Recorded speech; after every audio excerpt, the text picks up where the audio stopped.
¿Qué tal, estimados oyentes? Bienvenidos al programa de esta fecha en el que estaremos con Edgar Aguilar para hablar sobre neurociencia y meditación. Él nos ha traído su último libro, que es El arte de meditar y sus frutos, conciencia corporal e inteligencia emocional. Miren aquí, para nuestros oyentes de YouTube, que lo pueden ver, y nuestros oyentes de la radio pues lo van a escuchar, igualmente a través de los podcasts que nos pueden escuchar en iVoox, Spotify, iTunes y TuneIn, esos 4 por lo menos por el momento. Ahí están los podcasts en los que cada quien puede compartirlo y escuchar a su propio tiempo. Vamos a hablar sobre este tema tan interesante de la neurociencia y la meditación. Así es que vamos a ir ahorita a un espacio musical y volvemos con Edgar Aguilar para hablar sobre el tema. Bueno, estamos de regreso para hablar sobre este tema de la neurociencia y la meditación.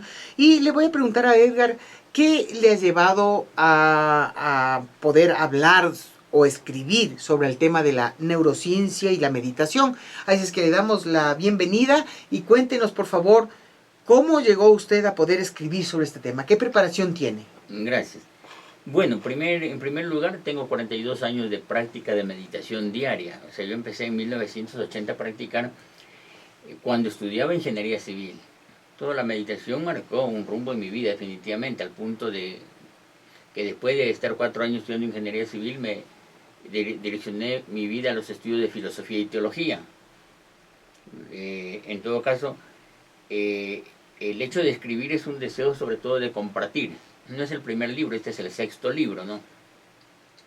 En el 2003 yo escribí El Yogi de los Andes, que es la vida y obra del Padre Dávila, que fue mi guía espiritual, mi maestro. En esa época yo dirigía la Asociación Escuela de Autorrealización. Y El Yogi de los Andes recoge, la vida del Padre Dávila, bien documentada. Él es un pionero en introducir el yoga dentro de la iglesia. Pero la parte teológica responde a un estudio que yo hice en Italia, donde completé estudios de teología y donde mi tesis fue precisamente sobre el rol de la meditación en el diálogo entre las religiones, ¿no? Sobre todo hinduismo y cristianismo, y en la misma pastoral de la iglesia. En mi regreso al Ecuador, yo siempre he sido inquieto por los conocimientos. Me matriculé en la UTPL y estudié psicología. Soy psicólogo también. En todo caso, estos estudios, esta formación tanto filosófica, teológica, de psicología e incluso de matemática, a mí me permite, tener una visión amplia de las cosas, y a lo cual se añade sobre todo la práctica diaria de la meditación. Del 2006 para acá, hasta hace poco, hasta cuando comenzó la pandemia, yo en cambio dirigí mis actividades al tema del acompañamiento al enfermo y asistencia al moribundo, incluso el manejo de duelo, trabajando en un hospital oncológico aquí en Quito, Solca y en Monteolivo, un camposanto. En todo caso, fruto de ese trabajo es el libro Junto a la muerte, una brisa de esperanza. Ahora bien, esa experiencia de acompañamiento surge también de la práctica de la meditación. Tú no puedes acompañar un enfermo, asistir a un moribundo, se necesita algo más que cerebro, algo más que buena voluntad. Se necesita realmente una profunda sensibilidad espiritual para tú poder ser una ayuda y no entorpecer ese procedimiento, ¿no? Ese proceso, digamos, que es la muerte. En todo caso, de eso hemos hablado incluso tantas veces, ¿no? Y así, por ejemplo, el arte de meditar. ¿Qué es lo que me movió a escribir el arte de meditar y sus frutos? Cuando yo estuve en Solca, me di cuenta que las personas, no necesitas una escuela, no necesitas una institución, no necesitas iniciaciones, algo especial. La meditación es una práctica a la cual todos tenemos acceso. Yo la verifiqué cuando venían a Solca, donde yo presté servicios, tanto psicológicos y de asistencia humana, espiritual. Venían las personas, yo les ofrecía 5 minutitos de una oración, de silencio, para no usar términos tan técnicos, ¿no? Que yoga, que meditación, que mantras. Y solo cuidaba que tengan la columna vertebral derecha, cierran los ojitos y dirijan la mirada al entrecejo. Y usando un canto de Paramahansa Yogananda, ¿no? Los cantos cósmicos, que son cantos pequeñitos pero mántricos. es decir, repetitivos, devocionales, que no buscan actuar sobre las emociones, sino más bien llevarte al silencio, a recogerte. Esas personas después de media hora seguían allí. Cuando iniciamos la pandemia, yo dije, no, voy a aprovechar el tiempo para hacer una guía escrita, que ya la tenía hecha, la quería imprimir. Y la había compartido con estas personas que venían, porque me decían cómo era el cantito, cómo era. Entonces yo les compartía vía email, pero muchos de esto me rebotaba. Yo digo, mejor voy a hacer algo escrito. Y cuando ya tenía listo para mandar eso, ya estaba diseñado a la imprenta, dije, no, es necesario que, aparte de enseñar el método de meditación, yo pueda decir para qué sirve esto, los frutos. Y empecé a considerar los beneficios. Los frutos quieren indicar los beneficios. Entonces, bueno, empecé a evaluar lo que me iba surgiendo. Realmente salió una obra grande, y yo ya no estaba en Solca, me tenía tiempo, y cuando me di cuenta a la hora de imprimir que era necesario dividirla, realmente la obra es de 4 volúmenes. Esta habla de los beneficios solo en la parte corporal, que derivan de la conciencia corporal que desarrolla quien practica la meditación. Quien practica la meditación estando una hora inmóvil, no solo inmóvil, sino absolutamente quieto, y va a sentir los beneficios, se va a dar cuenta que eso hace que pueda tener una mejor gestión de su vida física, la salud, la flexibilidad, la fuerza, ¿no es cierto? Percibir la homeostasis propia del cuerpo, ¿no? Estar relajado, en fin, la digestión.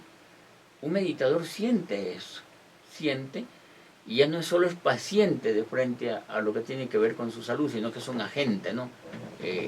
Se vuelve un artífice de su salud. Y no se diga en el campo emocional. Entonces este primer volumen abarca esto. El segundo volumen, que lo tengo por enviar a la imprenta, todo está escrito. Se trata de ir sacándolo en la medida que también van habiendo los medios.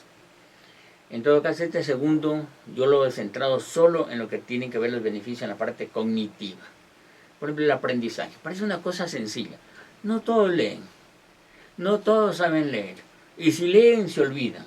Y si algo leyeron, no lo pueden transmitir a los otros. El tema del aprendizaje, ¿no? Se potencia enormemente con la práctica de la meditación. Hay otra cosa, la metacognición. Nosotros leemos afuera, pero pocas veces leemos nuestra mente. La metacognición es un proceso que nos hace leer, percibir lo que pasa en nuestra mente y en la de los demás también, ¿no? Eso lo hacemos, pero de manera errática. Por eso hay prejuicios, por eso hay malentendimientos. En todo caso, todo este proceso, por ejemplo, de cogniciones, neuroplasticidad, creatividad, inteligencia, concentración, uno lo puede verificar en su propia vida con la práctica de la meditación. No se da cuenta que no es un inútil, más bien que puede hacer las cosas rápidas, aprender sobre todo, y así mismo transmitir a los demás. Pero, ¿qué es lo interesante? Que últimamente, como hay avances muy importantes en los distintos campos de las neurociencias, por ejemplo, la neurobiología, neurofisiología, unos estudian las emociones, ¿no?, en relación con el cerebro, otros estudian la creatividad, otros la memoria, y hay muchos avances, sobre todo estas 2 últimas décadas. Entonces es importante saber que estas investigaciones vienen a corroborar lo que los grandes maestros nos dicen siempre. La práctica de la meditación, indudablemente, para un yogi, para un maestro, es la comunión con Dios. Pero somos seres integrales. Esa práctica beneficia también a otros aspectos de nuestra vida, la parte física, la parte emocional, la parte cognitiva, la parte humana de las relaciones con los demás. Porque ¿de qué nos sirve ser creativos si no somos empáticos? Si no somos agradecidos, si no somos felices, si no estamos contentos, si no vivimos en paz. Así que en los otros volúmenes yo analizo estos aspectos, estos frutos de la meditación a nivel, digamos, humano, espiritual. Yo diría también el aspecto de enriquecer la vida, ¿no? La vida hay que disfrutarla con inteligencia, lo más sanamente. Y yo creo que la meditación nos permite, nos lleva de manera natural también a enriquecer nuestra vida. Porque para muchos la vida es rica si hay plata. Y eso sabemos que no es así. Si alguien sabe disfrutar de una buena música, está enriqueciendo. Si alguien sabe disfrutar la lectura de cualquier libro, sea de ciencia, de poesía, uno empieza a saborear la vida en otros aspectos más sanos. el contacto con la naturaleza, con la cual no solo porque es algo ecológico, sino porque tú te sientes parte de ella y sientes un espíritu de reverencia. Entonces les disfrutas más a la vida. Yo todo esto, no digo que sea el único camino, pero todo esto yo creo que la meditación lo va permitiendo de manera más consciente, más plena, ¿no? No como una moda, no como, la palabra no sé si es la moda, como un impulso, ¿no? Una cosa momentánea, sino que es una cosa perenne. En todo caso, ahí está un poco, eso me llevaba a prepararme, y ahora, yo he pasado por un proceso de académico, ¿no? Como digo, ingeniería civil 4 años, filosofía, teología en Europa, psicología, pero a mí me gusta leer, informándome todos los días, sobre todo leo ciencia, ¿no? Y algo de literatura también, todos los días tengo mis libros.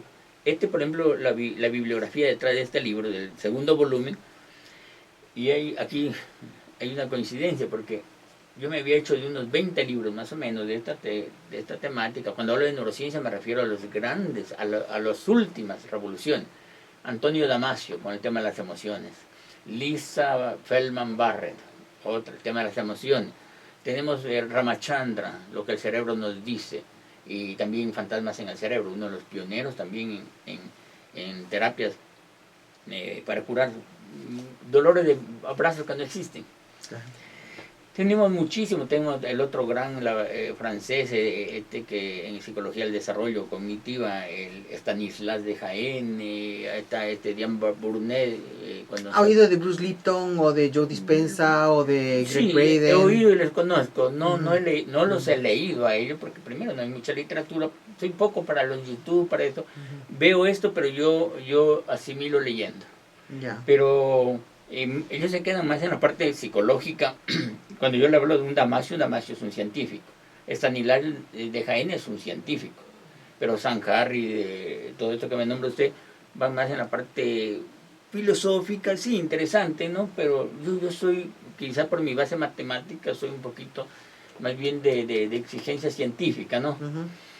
Y porque la otra parte yo ya la tengo, ¿no? Con la misma meditación que practico tantos años, ¿no? Entonces yo la siento, pero cuando se trata de compartir algo, meditación con neurociencia, tiene que ver la base científica, ¿no? Tiene que verlo, ¿no? Y vamos a hablar sobre eso, pero primero me gustaría preguntarle, ya que me ha hecho una genial introducción, y estoy segura de que muchos tendrán esta pregunta, y a propósito nos pueden hacer las preguntas a través de el WhatsApp de radioserenidad.com, o si es que lo quieren anotar es el 593-999-203-203, ese es el WhatsApp de Radio Serenidad. Se pueden comunicar con nosotros ya sea por la página web o directamente aquí para recibir sus comentarios, sus preguntas, lo que sea para Edgar. Como llegamos a gente que está en muchos niveles de su proceso, me gustaría empezar preguntándole ¿qué es la meditación?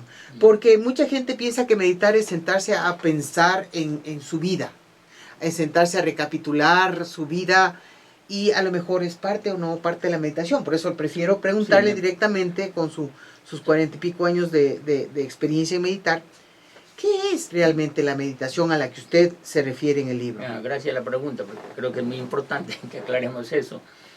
Sí, de hecho así se aplica. Voy a meditar un problema, déjame meditarlo para ver qué decisión toma. Se habla de la meditación en los institutos religiosos, está meditando, pero cuando nosotros hablamos, sin decir que el otro no sea meditación, pues no importa la etiqueta que le pongamos, pero sí es necesario precisar que cuando nosotros hablamos de meditación no hablamos de reflexión ni de pensar, hablamos de aquietar la mente, quieta, no ponerla en blanco, eso es imposible, aquietarla. Y esto hay un proceso. No se puede aquietar la mente si primero no aquietamos el cuerpo. Y cuando digo aquietar el cuerpo no me refiero solo a que esté inmóvil y relajado. Significa que lleguemos a lo que se llama el estado del prana. Entonces observes el ingreso natural del respiro aquí, en esta parte de las fosas nasales, solo observándolo, uno se va dando cuenta que se va relajando, cada vez a niveles más profundos, hasta que llega un momento que no solo está quieto, sino que uno no quisiera moverse. es diferente. Pero hay meditaciones de movimiento, como en la caminata Zen, por ejemplo, que es otra forma Sí, de sí. practicar la meditación porque les lleva a ese, Sí, ¿no? Entonces, sí. en movimiento también uno puede meditar, es decir, ahorita usted y yo estamos en comunicación, Definitivamente. pero podemos estar en un estado interno meditativo. Sí, en el yoga clásico, no se le llamaría meditación propiamente dicho, pero yo le llamo esto como un fluir, es una danza. Y tiene aspectos, igual el tai chi y otras, ¿no? El mindfulness que es caminando, todo esto, pero incluso los maestros zen tienen los llaman zazen, el estar quietos. Ya. Y luego pueden hacer la caminata. Y esto, ¿saben qué? Es para que no haya un rompimiento entre lo que es el meditar y la actividad diaria, sino que lo que tú meditas también lo lleves a la práctica durante la vida, estés consciente. Yo en el volumen 3 trato de danzar con la vida, pero es un fruto de la práctica también de la meditación en silencio. Ahora, usted me había preguntado a qué me refiero a meditación aquí, yo me refiero a la práctica sentado. Ya. Sin decir que lo otro no sea meditación, el caminar. Que capaz podríamos hablar de niveles de meditación, pero la meditación tal como para el despertar interior, o la meditación para la conexión con la divinidad, Sí, o como se le en el quiere yoga. llamar, es la meditación Sí, sentado. sentado, sí. Okay. En el yoga clásico de Patanjali, que es el que sistematiza, y el que enseña a los grandes maestros, que después tú puedas llevar eso a tu vida diaria, y es otra cosa.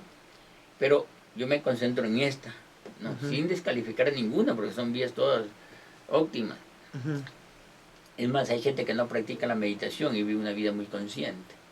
Hay que decirlo también. También. A veces yo veo científicos, matemáticos que están en su laboratorio consagrados, ellos están también en un estado de interiorización. Einstein, por ejemplo, ¿no? Que decía que la imaginación es más importante que el conocimiento, Claro. justamente porque a través de esa abstracción que él vivía, pues lograba tener estas revelaciones, ¿no? Sí, sí, bueno, Einstein es un caso único, hay que decirlo, porque el hombre pasaron 300 años y nadie le contradijo a Newton. Vino Einstein y le dijo, señor Newton, está equivocado. Pero además, Einstein abrió como una olla, digamos, de presión y salieron muchos temas. La misma mecánica cuántica, que él no aceptaba, porque decía Dios, porque la mecánica cuántica es el mundo de las probabilidades, y Einstein no aceptaba un mundo probabilístico. No, él decía, Dios no juega los dados. En todo caso, sin embargo, él fue el que abrió eso, pero él abrió el tema también de las ondas gravitacionales, que recién hace 5 años se han verificado. Él abrió, digamos, un mundo en el tema de la luz, de la óptica. Él se superó a sí mismo con las dos teorías sobre la relatividad, ¿no? Sí. La especial y la general. Bueno, y los agujeros negros. Roger Penrose acaba de recibir el premio Nobel en el 2020, justamente porque él, siguiendo a Einstein, habló ya de los agujeros negros. Claro. Que se fotografiaron. O sea, Einstein es interesante, por eso le digo, yo en el volumen 3 yo desarrollo estos aspectos. Estoy de acuerdo que la meditación te puede servir para eso, pero no vamos a ser un Einstein nosotros. Claro, bueno. Ojalá fuera así, ¿no? Pero verá, hay una cuestión muy interesante que sucede a mucha gente que quiere empezar a meditar. Y es que se sientan a meditar y el mono de su mente pues les habla. O sea, usted habla de la meditación es aquietar, es un zazen, es aquietar la mente. Pero la mayor parte de gente no puede hacerlo apenas cuando empieza su... Verá, le voy a ser sincero que cuando alguien quiere esto seriamente le va a resultar muy fácil. Pero es una cuestión de disciplina también, sí, no es cuestión que uno empieza y porque no ha hecho nunca nada, se sienta y puede lograr un zazen. Eso requiere práctica. Cuando uno siente la disciplina, cuando es una cosa que no le gusta, o sea, como que es difícil, no, pero cuando uno tiene un gusto, una determinación, la disciplina no se la siente, no se la siente.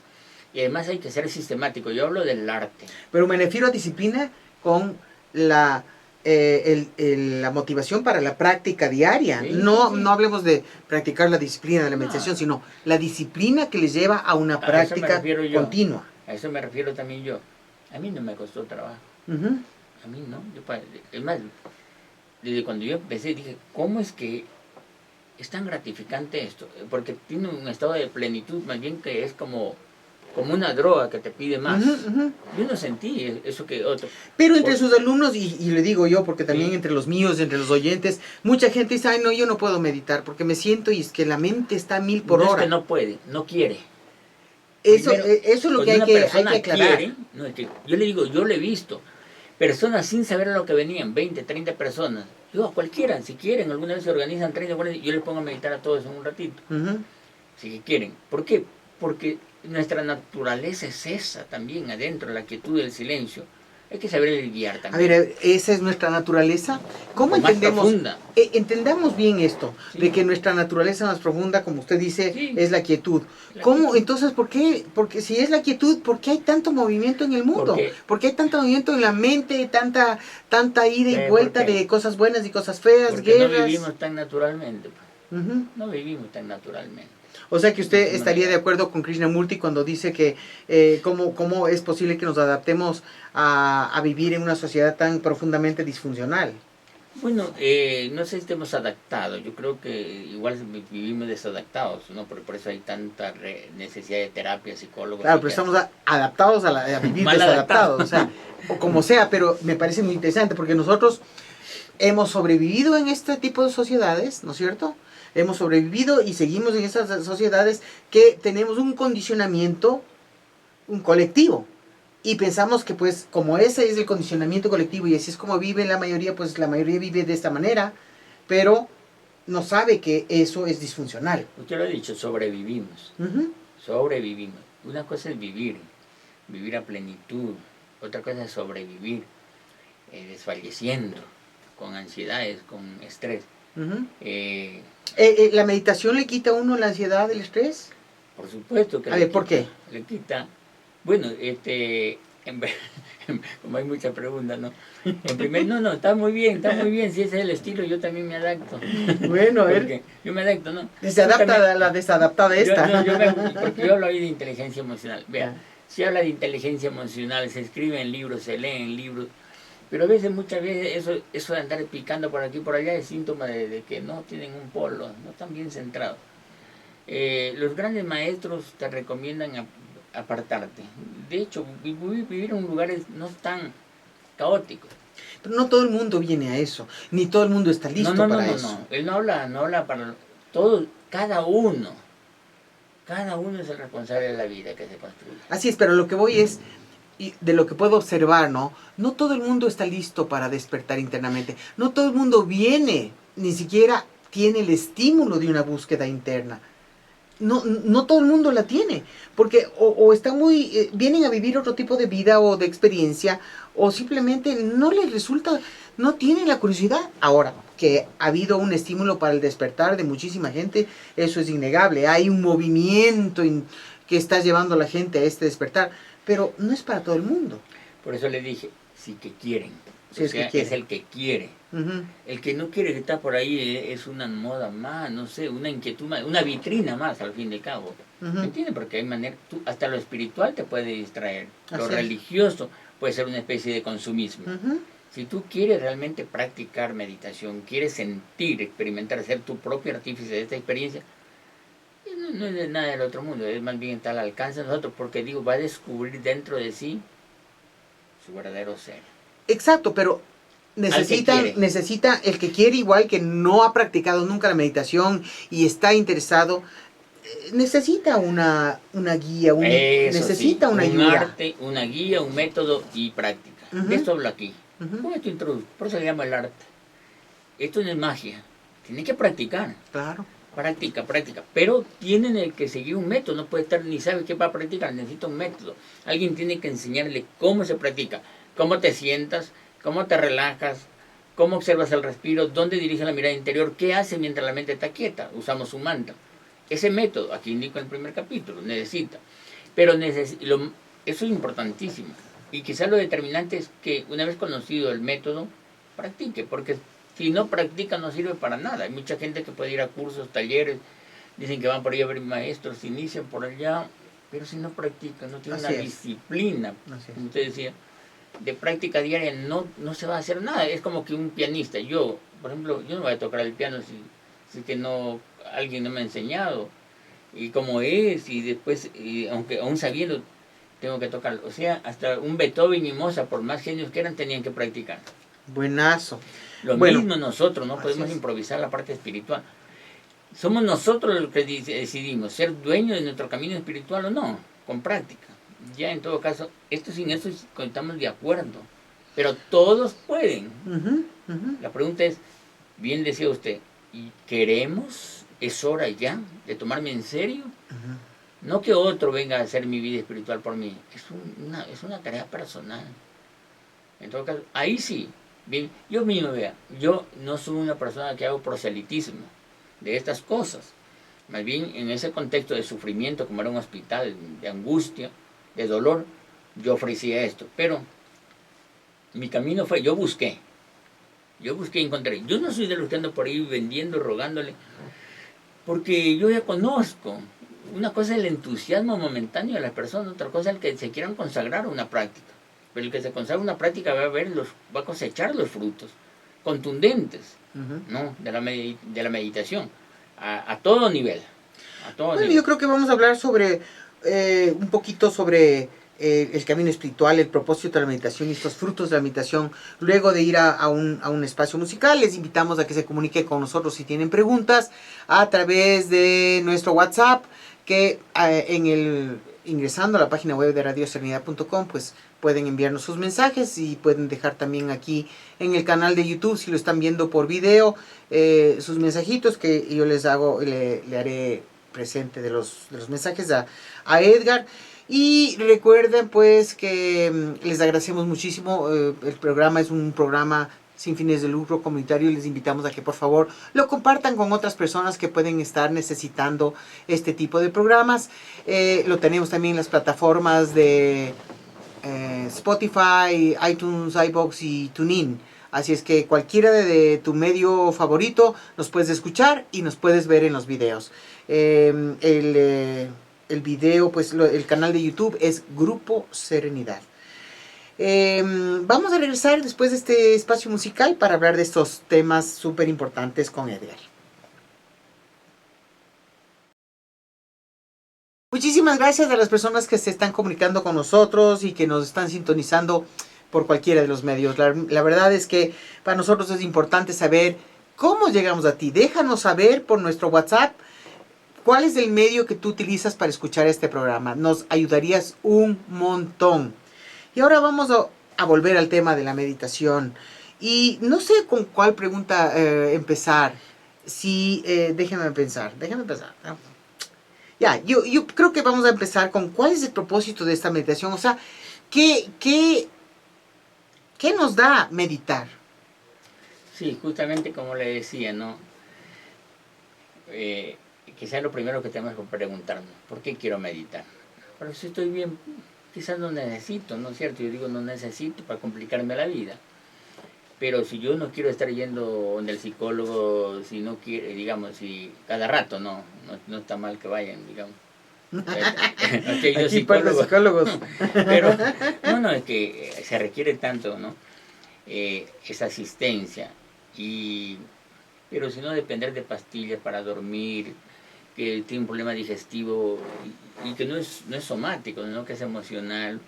Si está triste, puede estar solo, pero no está lleno de sentido a su vida, no está contento, puede ser signo de que quizás necesita preocuparse, o su vida es desarmonía, gritando por aquí una especie de neurosis. En todo caso, ahí va a encontrar en la meditación usted que hay un camino para superar todo eso. Pero hay otros aspectos ya. Por ejemplo, quieres potenciar tus capacidades de aprendizaje, de memoria, ¿no es cierto? Desarrollar la neuroplasticidad propia que tenemos todos en el cerebro. La meditación está demostrado que es también una herramienta poderosa. Yo no entiendo que haya personas que no sean empáticas, que solo estén pensando en su realización, en su éxito. Y nuestro éxito no se puede construir plenamente hasta que alguien, el otro, que es mi hermano, también no alcance esa plenitud. Yo no entiendo cómo, ay, qué exitoso que soy y el otro no. Claro, pero es que uno puede ser empático, pero si la contraparte o la parte con la que usted está interactuando no tiene interés, o está muy cerrado, tampoco uno puede forzar un despertar o forzar una conciencia en otra persona. Por supuesto. La empatía no tiene que ver lo que tiene la otra persona en relación a uno, sino de uno en relación a otra persona. Rizzolatti es el neurocientífico, a finales de los 90 descubrieron de manera fortuita las famosas neuronas espejo, que era un chimpancé que me miraba a otro hacer estaba en el laboratorio con estos chimpancés, Resus me parece, estaban monitoreando el cerebro de dos chimpancés, pero el objeto de la investigación era muy distinto a lo que lograron descubrir. Como estábamos monitoreando ambos cerebros, se dieron cuenta que un chimpancé, no sé, mientras veía lo que le decían al otro, estimulaba las mismas áreas del cerebro que el otro estaba estimulando. O sea, el dolor lo sentía él. Entonces eso dio pie a investigación y Rizzolatti, un neurocientífico italiano, descubrió que eran unas células especializadas. Y esto sirvió para Goleman, después nos hablé también de la inteligencia social y otras. Pero eso quiere decir que todo el mundo tiene... Todo el mundo, tenemos una base biológica. Empática. Pero también tenemos un Richard Dawkins, un biólogo molecular que te habla del gen egoísta, que somos egoístas. Entonces, él recibió críticas por su libro, no, que no somos egoístas, sino que estamos orientados a la empatía. Lo que pasa, así nacemos. ¿Cómo se llama? El Leonardo Boff, ex sacerdote pues, brasileño de la teología de la liberación, y con un cosmólogo, Mare Hathaway, escribió un lindo libro, El Tao de la Liberación. Y él dice que, citando a uno a otro, a Humberto Maturana y otro, que hablan de que el ser humano nace empático. Y hay estudios neurocientíficos hechos por Stanislas Dehaene, cómo los niños tienen una base moral de empatía, ¿no? Así como tienen el concepto del 1, el 2 y el 3, pueden diferenciar, pero también de egocentrismo. Estoy hablando de niños de 4 meses, donde todavía no aparece el yo, ¿no? Ellos tienen una base de empatía. Y hay experimentos, ahí en el YouTube, ¿no? Basta quien quiera verlo, Stanislas Dehaene, ¿no? Con H intermedio. En todo caso, dice, la sociedad nos va volviendo mezquinos. La sociedad. Entonces, pero también, o sea, es interesante porque, verá, Paul MacLean, cuando yo estudiaba la terapia craneosacral, vimos estos desarrollos de las diferentes partes del cerebro, por ejemplo, el cerebro reptiliano, el cerebro mamiliano, la neocorteza, y cómo están relacionados a diferentes aspectos de comportamiento del ser humano. Indudablemente. Entonces, claro, el comportamiento reptiliano le hace que el niño diga, es mi mamá, es mi juguete, esto es mío, ¿no? Es muy... Y en la parte del desarrollo del cerebro mamiliano, que ya está más o menos en la adolescencia, entonces empiezan a la empatía, y también, no la empatía como usted le menciona, sino el desarrollo de las emociones en un aspecto mucho más amplio, ¿no? La neocorteza ya habla de la parte del raciocinio en otro nivel, ¿no? Entonces, es como que, porque verá, yo desarrollé mi teoría después de observar al ser humano por tantos años, de que nosotros no somos homo sapiens, como se nos ha querido creer. Linnaeus nos dijo, nosotros en 1800 y pico somos homo sapiens. Pero el ser humano, en esencia, el ser humano, no hablo del lado espiritual del ser humano, estoy hablando del comportamiento del ser humano, es egocentrado. Entonces yo digo, somos homo egocentrum. ¿Por qué nos hacen sapiens cuando no hemos llegado a la sapiencia? Somos egocentrados. Cuando salgamos del egocentro, podremos llegar al sapiens. Pero la realidad es que, por más que nuestra naturaleza sea empática, y el condicionamiento social le convierta en egocentrismo, o el desarrollo del cerebro, como ven los unos los otros, somos egocentrados. Somos centrados en nuestro ego, hasta que, bueno, practica la meditación, se despierta espiritualmente, y entonces descubre que hay algo más, que hay mucho más allá que estar sometidos al deseo o al dominio del ego.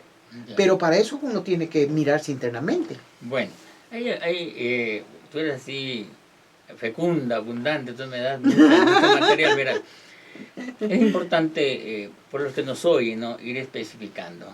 Cuando hablamos de cerebro, voy a ir algunas cositas, Ya. ¿no? Porque tú me referiste, lo aplicaste al cerebro reptiliano, el mamífero, por decirlo de alguna manera, y el neocórtex al desarrollo evolutivo de las personas. Pero eso es una aplicación metafórica, porque el cerebro reptiliano quiere decirte que el cerebro de los reptiles, que ellos ponen sus huevos y se comen sus propios huevos, ¿me entiendes? No hay un sentimiento emotivo, afectivo, sangre fría, ¿no?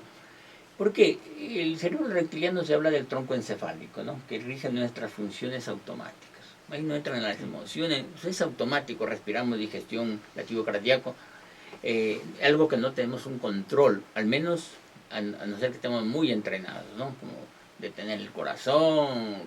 En el yoga se logra un control respiratorio. Luego el cerebro, que está en la parte límbica, ¿no?, en la parte interior debajo de la corteza, hay una cantidad de núcleos.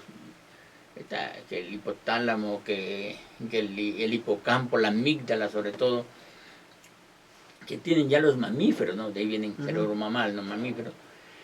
Por eso nuestros animalitos cuidan a sus crías, son celosos, les prodigan amor, cuidado, cariño, sienten, sufren y lloran. Y eso nos puede hacer entender esa barbaridad en la que vivimos nosotros, como dicen, egocéntricos.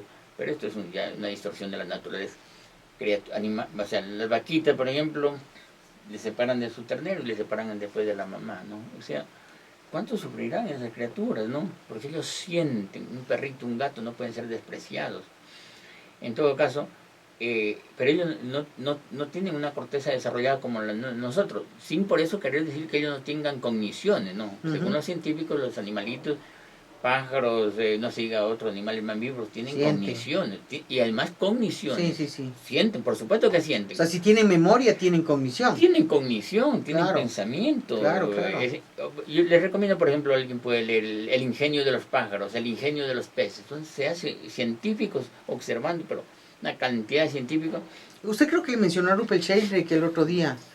Sí, Rupert Sheldrake. Claro, Sheldrake hace este estudio de cómo los animalitos sienten cuando su amo, ¿no?, su ser querido va a llegar a casa, y ellos ya están esperando en la ventana, que ha hecho muchos estudios de esto, ¿no? Entonces me parece súper interesante. Ahora, está bien que entender así, pero cuando hablamos del desarrollo del cerebro, porque es importante, ¿no?, discernir. Cuando ellos te hablan las etapas, más bien es más bonita las etapas que te habla Erickson o que te habla Piaget, ¿no? Claro, Piaget, pero esa es la parte psicológica, ¿no? No, de maduración del cerebro, más biológica más bien. El cerebro nace con el niño. El cerebro de un niño está desarrollado solo el 20%, hablando del peso, ¿no? El 20%. El peso último del cerebro de un niño se alcanza a los 20 años. Ahí ya creció. Sin embargo, durante el resto de vida sigue enriqueciéndose. ¿Por qué? No aumenta el cerebro, pero aumentan las conexiones sinápticas. Claro. Cada neurona de las células. 80.000 millones de neuronas, cada una se puede conectar hasta con otras 10.000. Estamos hablando de trillones de posibilidades de conexiones, de rutas. Y ahí está la riqueza del cerebro, eso se llama neuroplasticidad. Recomiendo el libro de David Bueno, Neuroflexia, por ejemplo, ¿no? Que es un neurobiólogo catalán. Pero la alimentación, la exploración, el contacto te ayuda. Y más adelante, él también llama un adulto, la meditación, la relajación, el estar tranquilos. Enriquece. Hoy no lo puede entorpecer también una persona estresada. Lo va envenenando. Claro. Así es. Usted ha oído hablar de Candace Pert, y es una neuróloga que hizo este estudio sobre los neuropéptidos. Y ella llegó a un punto de decir que, o sea, una cosa es la mente. Realmente no es que la mente está concentrada en el cerebro, que la mente está en todo lugar, porque nosotros guardamos como disco duro en diferentes áreas de nuestro cuerpo las memorias, ¿no? Y que cuando son activadas, pues uno tiene el estímulo del recuerdo estimulado por ese área donde uno está guardando la información. Entonces, no solamente todo ocurre en el cerebro, que es donde ocurren las sinapsis nerviosas y llega la información a todo lado, pero al mismo tiempo, ya decía, la mente está en todo lado. Bueno, no es aquí nomás. Sí. Verá, Antonio Damasio quizás es el que más ha estudiado esto. Pienso yo no soy un experto en neurociencia, tengo alguna información. Él tiene algunos libros, El error de Descartes, El cerebro creó al hombre, Chuta, ¿y la mujer dónde le dejó? no, el hombre, está hablando del lomo, no, el ser humano, ¿no? Yeah. Cuando habla del hombre no habla en el sentido de gramatical de hombre. No, sí, yo entiendo. Lo que pasa es que esto también ya están cambiando, que sí, me parece muy interesante con todo lo que pasa en el planeta. Yo prefiero que se hable de varón y de mujer, realmente. Mujer, porque es el término.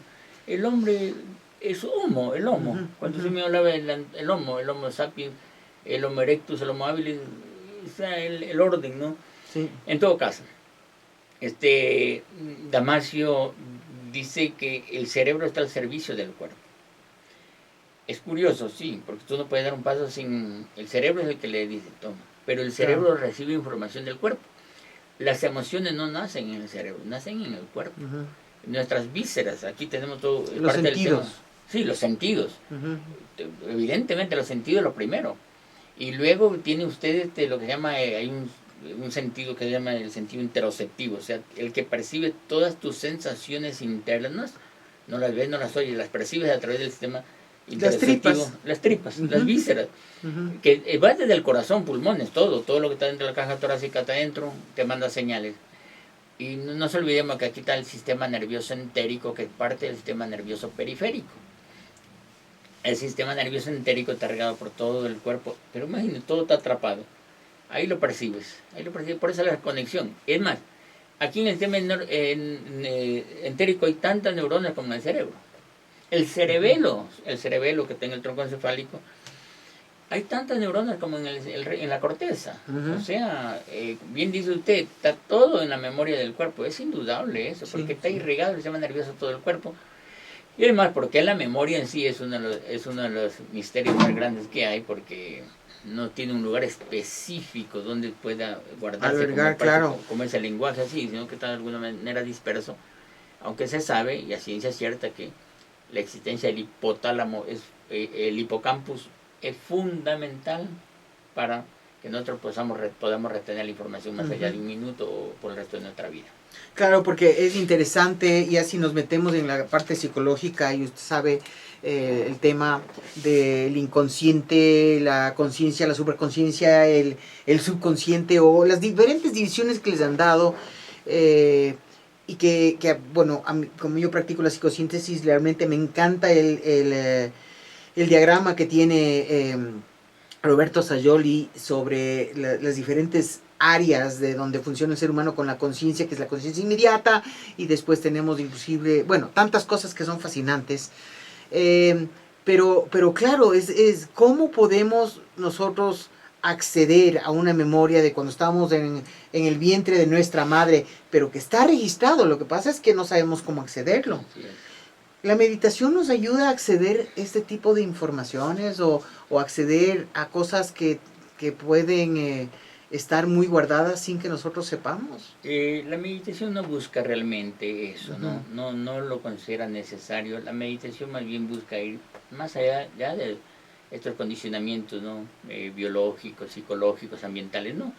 Va más bien a percibir el ser incondicionado, ¿no? Más allá de este cuerpo, más allá de una familia, de un apellido, el ser, que es paz, que es pureza.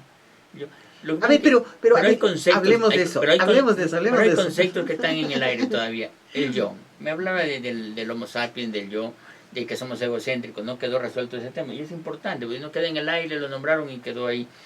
Mire, nosotros tenemos un yo. Es necesario afirmar el yo. En esta dimensión. Y los niños, por supuesto, los niños tienen que afirmar su yo, porque si un niño no afirma su yo, va a ser un niño con carencia después, sin autoestima, sin orientación, sin saber que tiene que luchar por sus derechos. Hay que evitar el narcisismo, y esto es un desorden, pero hay que afirmar el yo. Todos los grandes maestros, todos tienen un yo soy, no temáis. Pero no es un yo distorsionado, egocéntrico. Un yo no tiene por qué ser egocéntrico, ególatra. Es un yo en el cual caben todos. Hay un lindo libro de Satish Kumar. Tú eres, luego yo soy. ¿Me entiendes? Es lindo, pero esa es la parte óptima o más elevada que puede llegarse. Ya, pero la realidad, hablemos de la realidad. La meditación te ayuda a afirmar tu yo. Ya, perfecto, pero hablemos de la realidad. Sí, la realidad que se ve en todo el planeta. No, la realidad es la uno y lo otro. hay una distorsión hacia abajo, Es que, el yo, debemos afirmar el yo, y también hay gente, no necesita ser Madre Teresa de Calcuta para ser una persona empática y preocuparte por el otro, sin que eso mengue tu yo, sino tú abrazas. Tu verdadero yo incluye al otro, tu yo, el más sano, incluye al otro. A ver, no somos ¿cómo puedo saber quién soy yo si está incluido el otro y se mezcla todo? ¿Cómo diferencio? ¿Cómo distingo quién realmente soy? Es muy sencillo. Mira, es muy sencillo.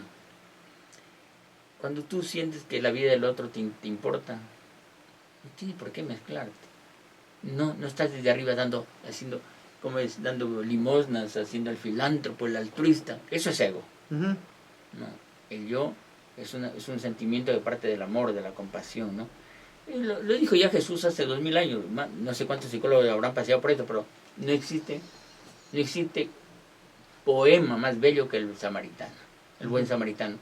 Y el Papa Francisco en la encíclica Fratelli Tutti hace todo un capítulo, no es más que desmenuzar esa parábola. Mira, Señor, ¿qué debemos hacer para alcanzar la vida eterna? Los escriba. Dice, ama a Dios con todo tu corazón y al prójimo como a ti mismo. No te dice solo a Dios y al prójimo como a ti mismo. Antes se habla de neuronas espejo, de empatía, no existía esta palabra. Jesús te decía, porque él vivía de esa dimensión de su ser interior, de su pureza. Entonces él podía decirte eso. Y mire, y lo interesante es que el empate, y dice, y el otro para disculparse, ¿quién es mi prójimo? Mira, dice, bajaba alguien iba a Jerusalén y fue asaltado. Pasó un sacerdote, pasó un levita, no hicieron nada, hicieron vuelta. Vino un samaritano, no un judío. Un samaritano, un extranjero, un extracomunitario diríamos en Europa, un ateo, y hizo el bien con esto, le curó, le vendó. ¿Cuál de los tres te parece un próximo? El último, el que tuvo compasión con él. Y Jesús le dice, anda y es tú lo mismo. O sea, de eso hablo yo. Y por eso no te va a hacer mal a tu yo. Ya, ahora. Lo va a hacer más luminoso, más bello. Sí, de acuerdo. A eso es a lo que necesitamos aspirar, pero la realidad que vemos manifestada en el planeta, por eso es que yo me he referido a que somos un egocentrum, pero es justamente porque estamos enclaustrados en este yoísmo que se se siente en el ambiente, y en las cosas más pequeñitas, ¿no? Desde cualquier acto en el que uno está interactuando con otra persona, el yo de alguna manera egocéntrico siempre está presente. Ahora,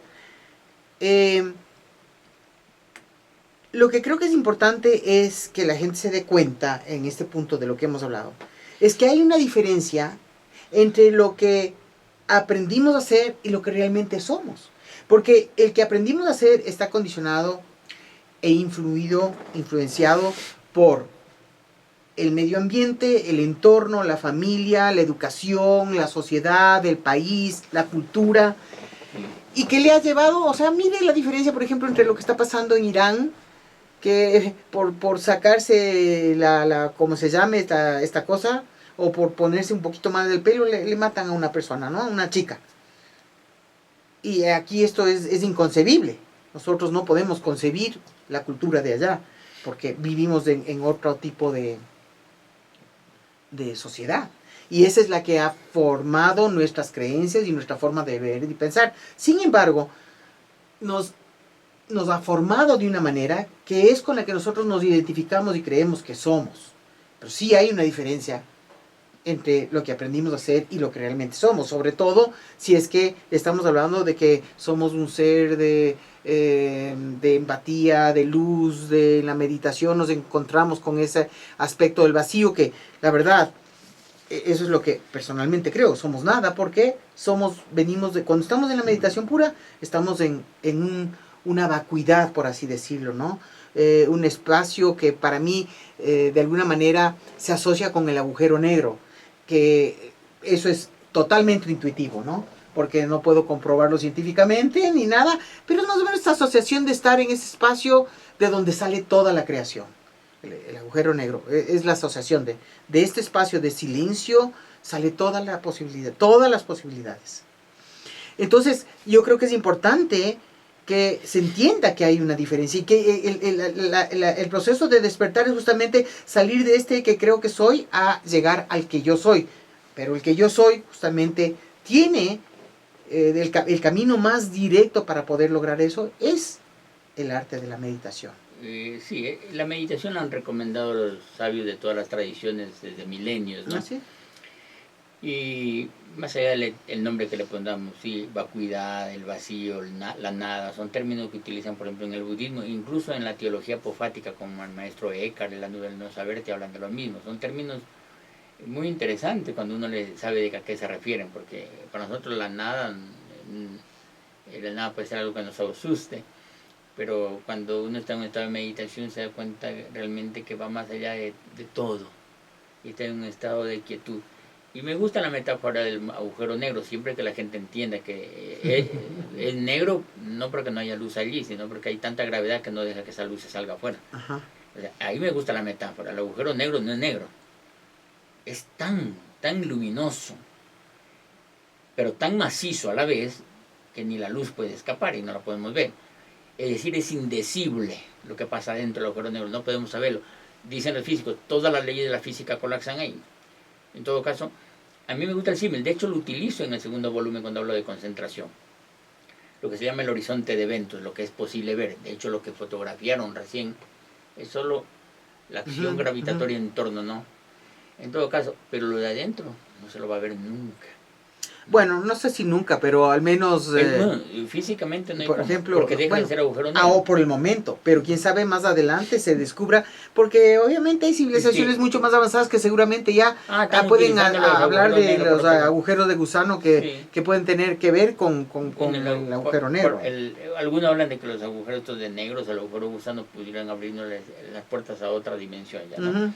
En todo caso, y esto es futurología, no es ciencia, ¿no? Lo que nosotros sabemos por la ciencia que el agujero negro es increíble, termina en una singularidad, es decir, termina en algo infinitesimal, donde las leyes de la física no son aplicables, ¿no? Es lo conocido como ciencia, ¿no?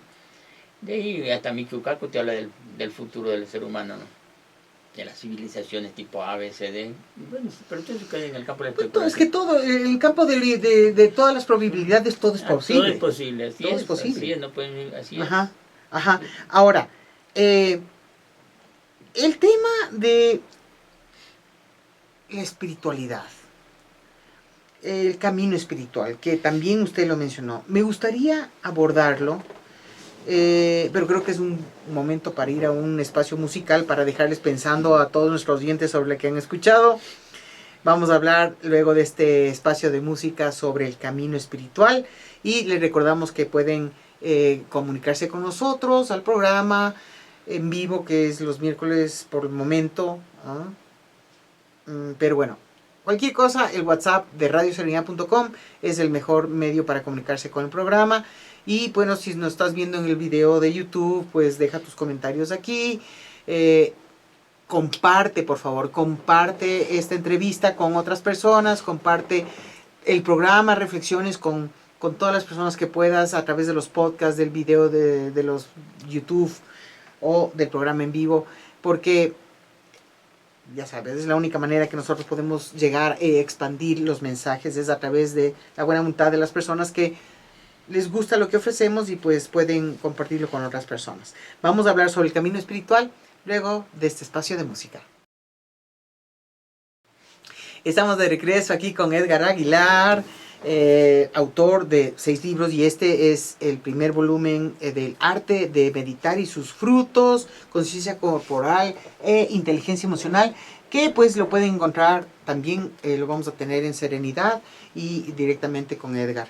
Y bueno, vamos a hablar ahora sobre el camino espiritual. Edgar, ¿qué es el camino espiritual?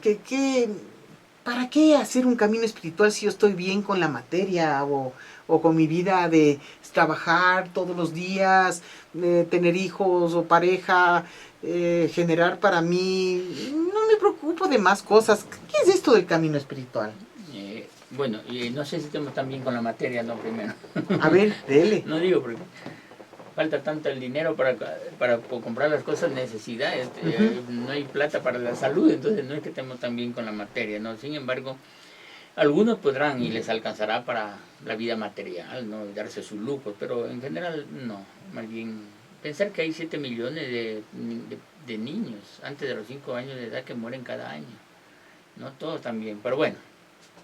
El camino espiritual, yo pienso que primero hay que diferenciar. Muchos identifican lo espiritual con lo religioso, no hay que clarificar que no. La religión, lo religioso es uno de los canales a través de los cuales se puede y se manifiesta de hecho la espiritualidad. ¿Y de qué manera? Pensar que hay un San Francisco de Asís, un San Karachari, un Vivekananda, un Paramahansa Yogananda, son personas religiosas. Una Madre Teresa de Calcuta, son religiosos, es indiscutible. Pero su espiritualidad se canalizó por allí. Pero yo tengo por ejemplo, yo admiro mucho a un físico de cuerdas, Edgar Witten. Él ganó medalla Fields de matemáticas sin ser matemático. Es decir, es como el Oscar a menores de 40 años. Y él es quizás el físico más notable de ahora, la mente más aguda. Y él para mí es un hombre espiritual, hasta como habla, ¿no? La dulzura. Se ve que para mí la espiritualidad, personalmente, ya se expresa en lo estético, en lo bello, en lo armonioso, en lo luminoso. La palabra kalos en griego es pues bello, ¿no? Kalos, de viene Filokalia, que es una antología de la oración de los padres del desierto, es amigo de la belleza. Pero ese contexto de belleza es una belleza espiritual. A eso le quería topar, porque usted habla de belleza, ¿no? La espiritual es belleza, entonces, chuta, yo que sé, las personas más lindas del mundo serían muy espirituales porque son bellas, o yo que sé, esto de la belleza quisiera que se entienda mejor. A ver, esto es algo platónico incluso. La belleza, la bondad y la verdad son como las tres partes de un triángulo, te dice Platón, ¿no? Y él define así el ser supremo, ¿no? Bondad, belleza y verdad.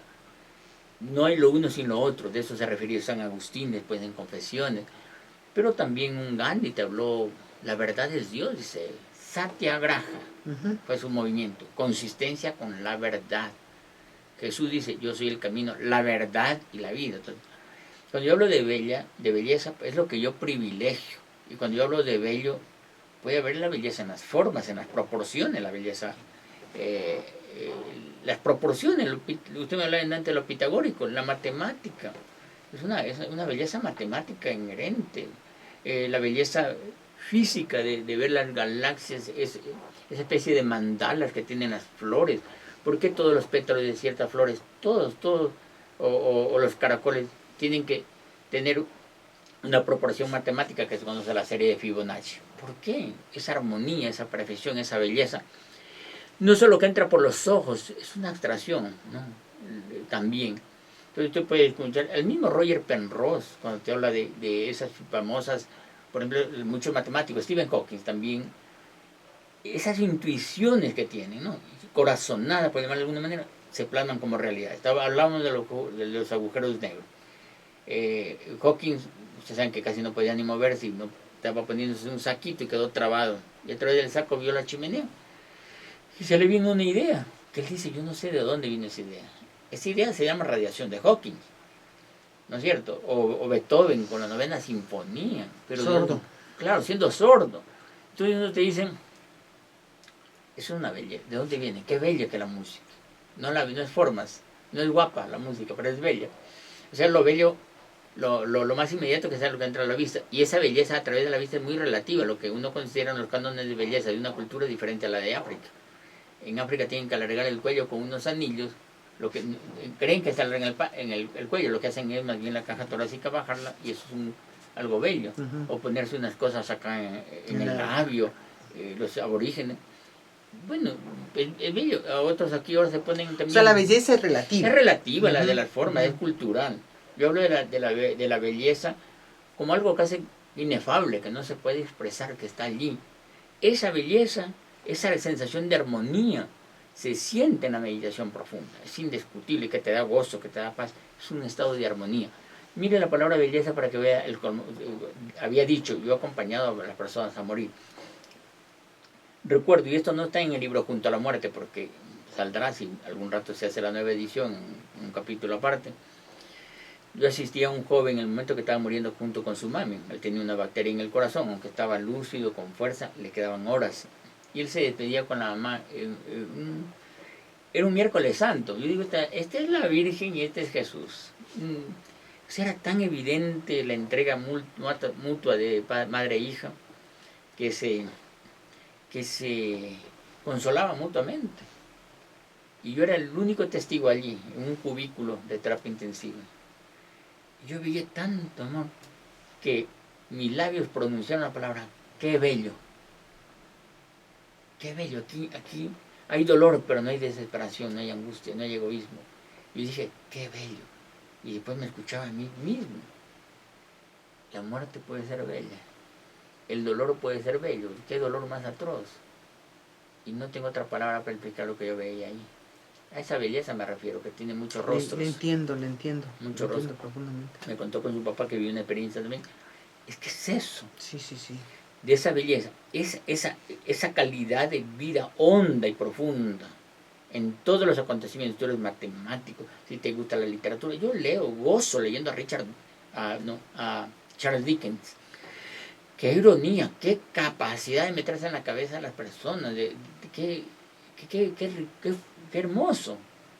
De esa belleza. Entonces, para mí la meditación también te hace enriquecer tu vida. Y eso para mí es espiritualidad.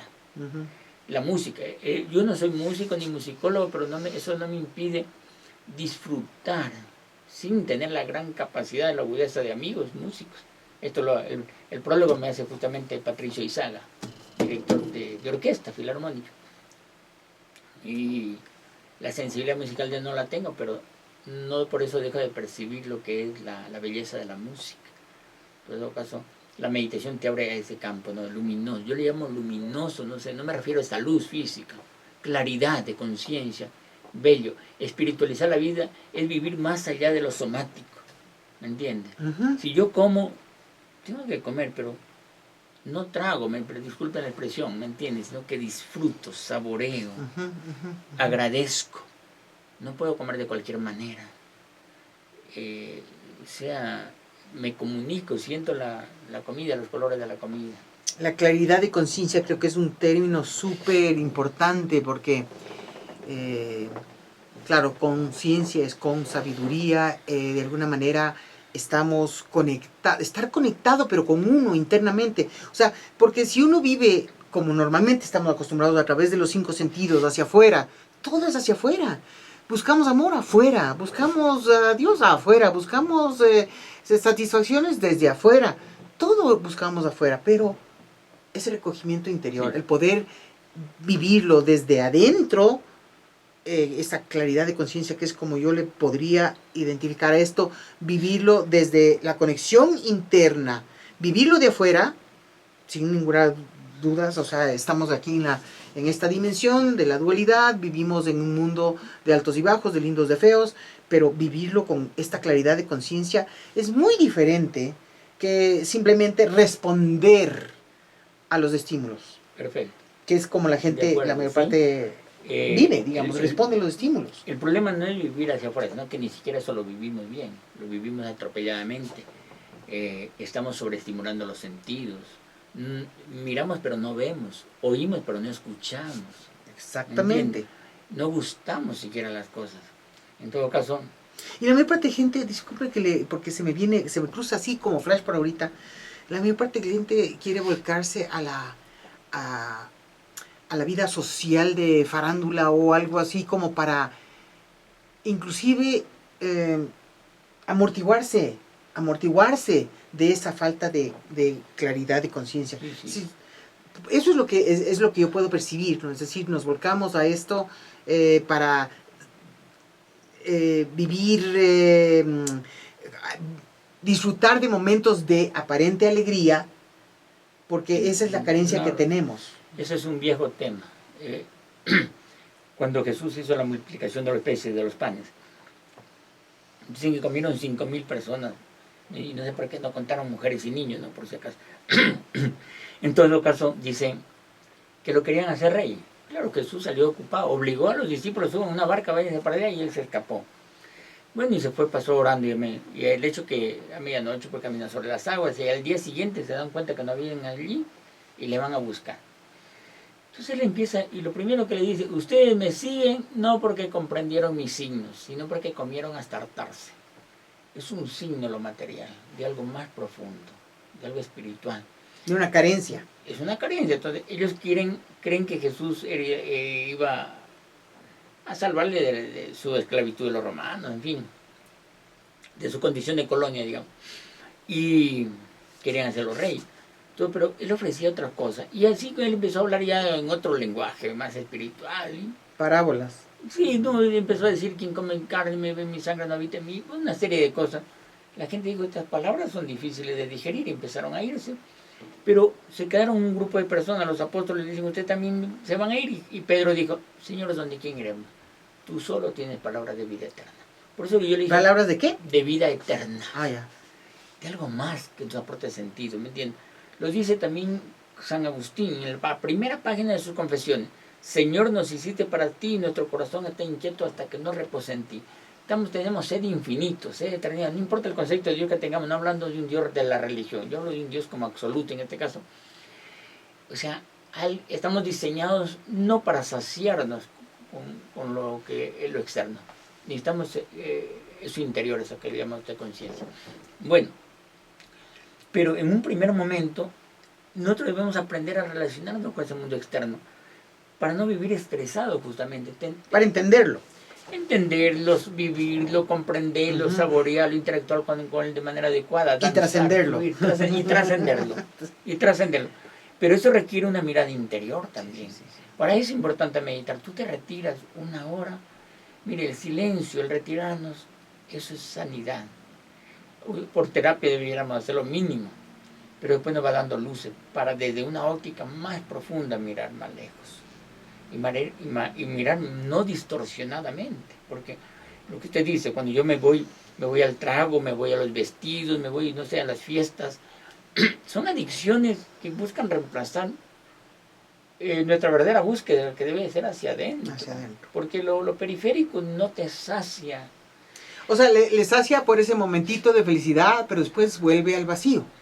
A ese vacío interno. Es más, eso evidencia, puede poner en evidencia de manera todavía más dramática su carencia interior. Esto es lo que quiero hablar ahorita, porque me parece interesante, ya que lo mencioné, lo del vacío interno, porque leo muchos comentarios de gente que supuestamente está en un despertar interior, del vacío que sienten porque, yo qué sé, le está faltando el amor de su alma gemela o cosas por el estilo, digamos, ¿no? Y le comentaba y le decía a esta persona, mira, el vacío que sientes es porque te has abandonado a ti. Totalmente. Si tú estarías llena de ti, no habría vacíos. Por supuesto. La gente siente mucho vacío hoy en día, la mayor parte de gente, porque hay gente como usted tal vez ya no siente esos vacíos por su práctica, su disciplina, su conciencia, su claridad de conciencia y esas cosas.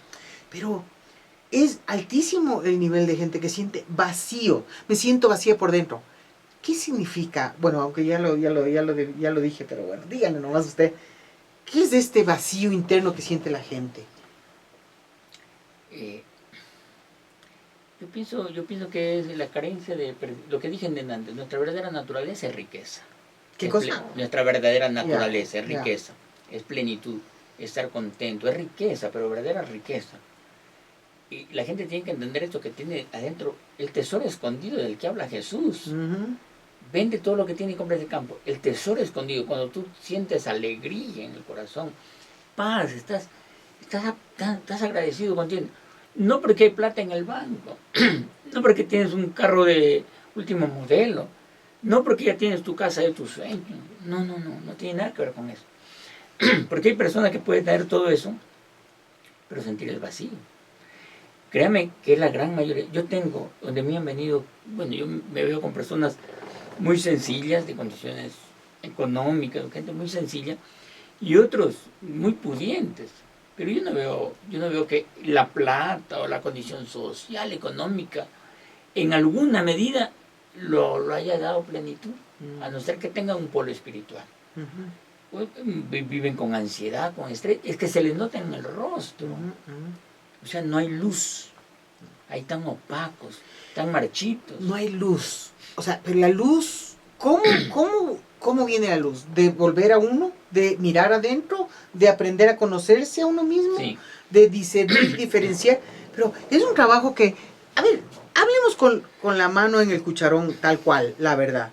Es un trabajo que requiere mucha voluntad para poder sanar, la mayor parte de gente ni siquiera quiere ver ese dolor interno Sí. que guardan, porque les duele. O sea, ver el dolor que guardo. Está ofuscado, ¿no? Sí, pero justamente, ¿para qué voy a ver mis heridas si voy a volver a sentir el dolor de algún trauma de la niñez, de alguna experiencia terrible que puede haber pasado? No, yo no quiero ver eso, mejor le bloqueo. ¿Ese tal vez es un camino o simplemente no es el camino? En el yoga no es el camino. Ya.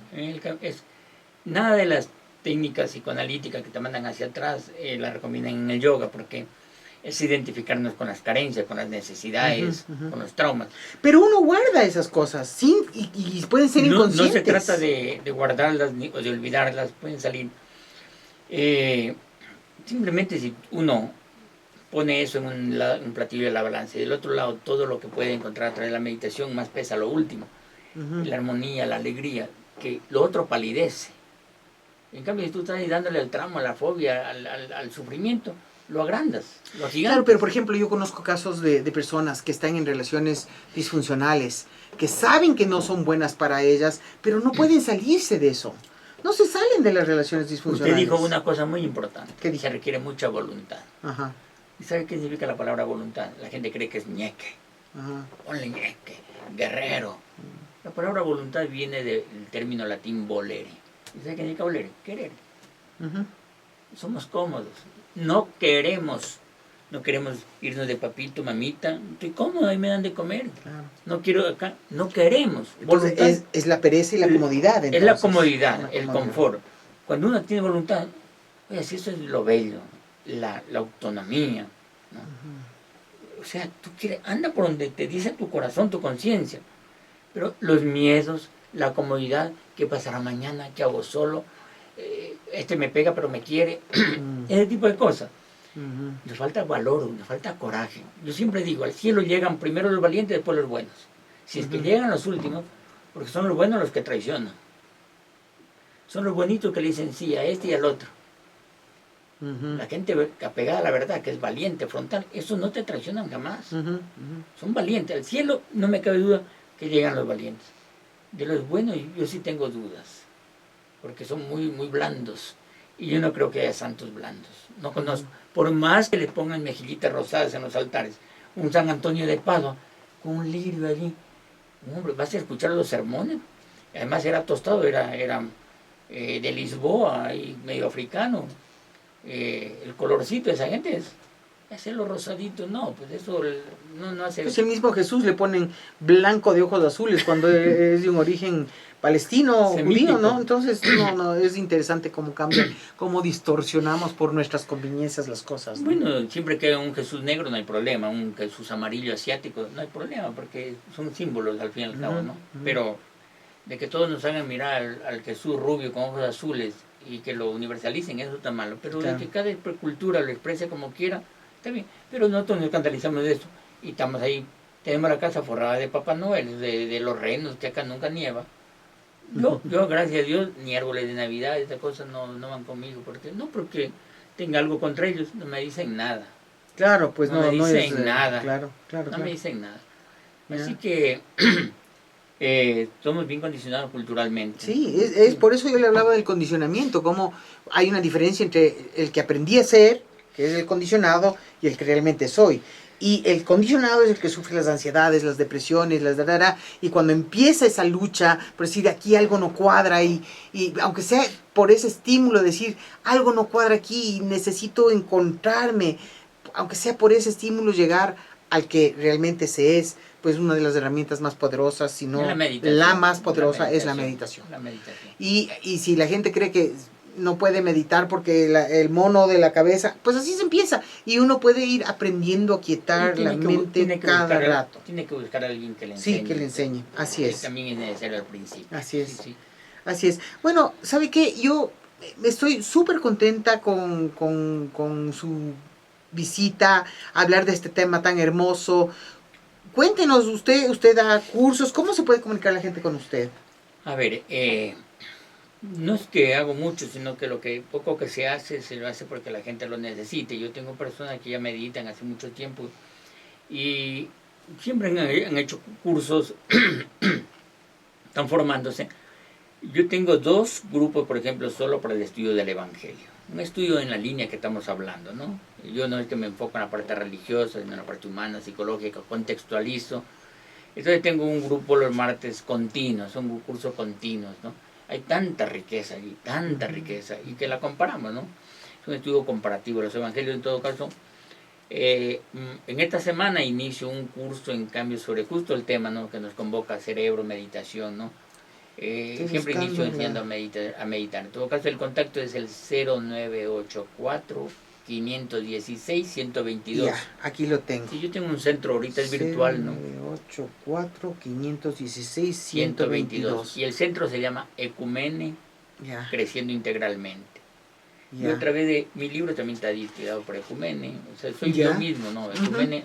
Lo que pasa es que no soy yo como persona, pero ese me representa. Claro, claro, claro. Donde ven Ecumene soy Entonces, yo. a través de Ecumene, pues, entonces pueden conseguir sus libros. Los libros se les manda por Servientrega a cualquier parte del país. Ya. Se puede dar charlas, se puede... También puede ofrecer algo a nivel internacional. Si es el caso, sí. Ya. También el caso. Cero, a ver, si nos oyes de otros países o cualquier cosa y quieres contactarte con Edgar, pues el código del país es 593 y de ahí sería 984 516 122. 593 984 516 122, que es el teléfono de Ecumene. A través de ese teléfono pueden comunicarse. Sí, puedo dejar, bueno, a mí directamente no, puedo dejar mi número personal. Si alguien tiene una necesidad, algo, yo les escucho. Pueden dejar un mensaje, no llamar, dejar un mensaje escrito en audio y yo lo puedo responder, ¿no?